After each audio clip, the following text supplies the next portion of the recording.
दोस्तों आज हमारे पास होता है एक पेशेंट आए हुए हैं। उनका जो होता है हम लोग एमआरआई कराए। एमआरआई के 5 हम लोग प्लेट निकाले हैं, 1 2 3 और 3 हमारे पास ये है ना। आइए हम लोग डिस्कस करते हैं कि इन पांचों पार्ट में क्या क्या चीज दिया हुआ है।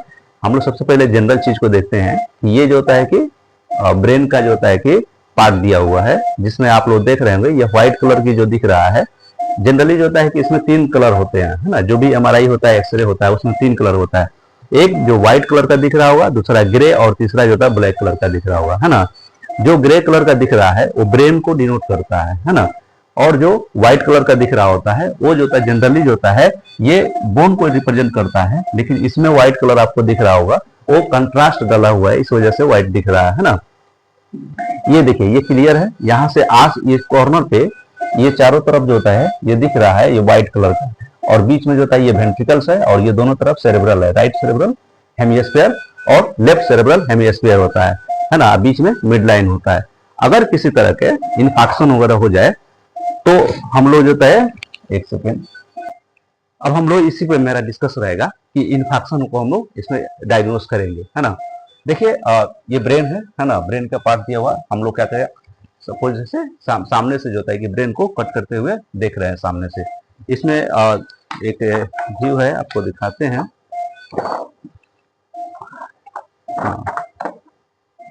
इसमें दिख रहा होगा ये आई है, सामने से कटा हुआ, ये लेटरल पोजीशन से, ये फ्रंट साइड से स्लाइस करके एक एक करके कट करके दिख रहे हैं, 5 भाग में कटा हुआ है। ये ब्रेन में जनरली जो है ये कौन सा है, राइट साइड है और ये लेफ्ट साइड है। तो राइट साइड हेमिस्फीयर में ये व्हाइट कलर का दिखने वाला जो चीज है ये आपको जो होता है कि इन्फेक्शन की वजह से हुआ है। किसकी वजह से? इन्फेक्शन का मतलब स्ट्रोक की वजह से। स्ट्रोक कब होता है? जब ये अभी जो पेशेंट आया हुआ है, तो हम लोग हिस्ट्री लेंगे। हिस्ट्री में क्या पूछेंगे कि अगर वो पेशेंट जो होता है ट्रॉमेटिक है, या तो ट्रॉमा की वजह से जो होता है इन्फेक्शन हो सकता है, या जो होता है कि मेटाबॉलिक की वजह से हो सकता है, या उसमें जो होता है वेस्कुलर की वजह से हो सकता है, या न्यूरोपैथी की वजह से हो सकता है, या किसी तरह से ट्यूमर वगैरह या एक्स्ट्रा जो होता है ग्रोथ के डेवलपमेंट की वजह से हो सकता है, या इन्फेक्शन की वजह से हो सकता है। लेकिन अभी जो पेशेंट आई है वो वेस्कुलर की वजह से हुआ है। वेस्कुलर की वजह से क्या हुआ है कि सडन जो होता है किसी का बीपी फॉल कर जाता है, जिसके कारण जो होता है ब्लड का सर्कुलेशन जो होता है ब्रेन तक नहीं पहुंचने की वजह से इस्केमिया डेवलप हो जाता है। उस इस्केमिया की वजह से क्या हो जाता है, इन्फेक्शन डेवलप हो जाता है। ठीक है, तो इस इन्फेक्शन को हम लोग समझेंगे कि ये तो हम लोग एमआरआई करके डायग्नोस कर रहे हैं, लेकिन हमको एज ए सिम्टम्स वाइज कैसे दिखेगा, सिम्टम वाइज हमको कैसे दिखेगा कि उसको हम लोग ट्रिक से याद रखते हैं। B fast. बी फास्ट का मतलब होता है बी फॉर बैलेंसिंग। वो अपने आप को बैलेंस नहीं कर पाएगा, कंट्रोल नहीं करेगा, गिर जाएगा। ठीक है। ई फॉर होता है आई ड्रोपिंग, उसका आंख हमेशा क्या होगा, क्लोज होगा। और तीसरा जो होता है फास्ट। एफ। एफ फॉर क्या होता है? एफ फॉर होता है फेस ड्रोपिंग। फेस का हो जाएगा हमेशा ऐसे गिरा हुआ रहेगा, है ना।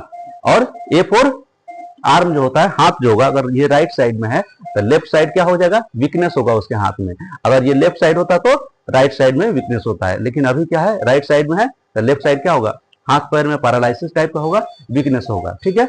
और क्योंकि स्पीच, अगर ये स्पीच मोटर होगा तो स्पीच को भी क्या करता है, वो डिफिकल्टी होता है, बात भी सही से नहीं कर पाएगा। ठीक है। और टी फॉर होता है टाइम टू कॉल, आप टाइम से पहुंचिए, है ना। ये चीजें है इमरजेंसी कॉल के लिए। तो ये इमरजेंसी सिचुएशन होता है। ठीक है। तो हम इस तरह से याद रखेंगे कि बी फास्ट, इसका मतलब हो गया कि ये हम लोग इन्फेक्शन को डायग्नोस करके देख लेते हैं। ठीक है। अगले वीडियो में हम लोग बात करेंगे कि कितने तरह के जो होता है अल्टर सेंसोरियम में। इस तरह के पेशेंट जब भी आएंगे तो आपके पास अल्टर सेंसोरियम में आएंगे, या तो ड्रॉजी में आएगा, कंफ्यूजन में आएगा, या स्टुपरस होगा, या तो कोमा में आएगा। ठीक है। तो नेक्स्ट वीडियो में हम लोग बात करेंगे कि किस तरह से जो अगर ट्रॉमा की वजह से जो होता है कौन किस तरह का साइन एंड सिम्टम्स मिलेंगे, इन्फेक्शन में किस तरह का साइन एंड सिम्टम्स मिलेंगे, या वेस्कुलर में किस तरह का साइन एंड सिम्टम्स मिलेंगे, और मेटाबॉलिक में जो होता है किस तरह से साइन एंड सिम्टम्स मिलेंगे, और नियोप्लास्टिक में लगभग सबका साइन एंड सिम्टम्स होता है सेम यही रहेगा कि या तो कोमा में रहेगा, या तो सेमी कॉन्शियस रहेगा, या तो ड्रॉजी होगा, कंफ्यूजन होगा, या स्टुपरस होगा। इस तरह की चीजें जो होता है आपको देखने को मिलेगा। ठीक है दोस्तों, अभी जो है देख रहे हैं इसमें जो है इन्फेक्शन, तो अभी पहचानने कैसे पहचाने कि इसको जो है इन्फेक्शन, इस अगर इसका ब्रेन का एनाटॉमी देखने की कोशिश करेंगे तो ये चारों तरफ क्या है, क्रेनियल बोन्स है, और क्रेनियल बोन से अंदर जो है सेरेब्रल, दो से सेरेब्रल हेमिस्फीयर के बीच में एक मिड लाइन होता है ना। अगर इधर जो होता है कि अगर किसी तरह इन्फेक्शन हुआ है तो इस इन्फेक्शन की वजह से क्या होता है कि इधर इन्फेक्शन हुआ तो इधर जो होता है कि ब्लड का वॉल्यूम बढ़ गया। सपोज दैट जो होता है ब्लड का वॉल्यूम जो होता है पूरे जो होता है कि ब्रेन का प्रेशर जो होता है, सपोज दैट मान लेते हैं कि वॉल्यूम जो होता है कि 200 ml है। अगर ये ब्लड का इन्फेक्शन की वजह से 30 ml जो होता है कि ब्लड और इंक्रीज कर गया, ये क्या करेगा, इस जो मिड लाइन है, बीच के जो लाइनिंग होता है उसको क्या करेगा, इधर शिफ्ट कर देगा। इधर शिफ्ट करने के बाद वजह से क्या होगा कि इसके जो होता है यहाँ का सेल का डिप्रेशन हो जाएगा, जिसके वजह से क्या हो जाएगा, वहां का फंक्शन जो होता है करना, काम करना जो होता है बंद कर देगा। ठीक है, थैंक यू दोस्तों।